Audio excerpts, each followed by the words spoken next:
So hey guys, it's রাজ। তো কি সব ঠিক তো? আর ঠিক তো থাকতে হবে, যেহেতু তোমরা রাজ রাখি অফিসিয়ালের ফ্যামিলি মেম্বার্স। তো গাইস, নতুন একটা ভিডিওতে সুস্বাগতম। আর আজকে একদম বিকেল বিকেল বেরিয়ে পড়েছি। তো আমার কোথায়? হ্যাঁ ভাই, আজকে আমরা যাচ্ছি হ্রদ দেখতে। তোমরা সেটা টাইটেল তাহলে থেকে বুঝতে পেরে গেছো।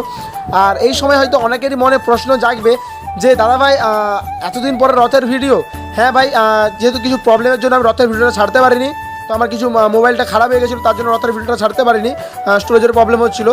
তো যাই হোক, তো আজকে আমি একদম চলে গেছি গাড়ির মাথায় ছাদের উপরে। মানে কি বলবো, আর এই জায়গাটা কে কে চিনতে পারছো সেটা অবশ্যই কেউ কমেন্ট করে জানিও। দেখতে পাচ্ছ যে ট্রেন যাচ্ছে, এই জায়গাটা চিনতে মানে যে চিনতে পারছো অবশ্যই কমেন্ট করে জানিও জায়গাটা কোথায়। তো দেখতে পাচ্ছ আমরা এখন অলরেডি বেরিয়ে পড়েছি, একদম গাড়ির ছাদে করে বসে বসে যাচ্ছি।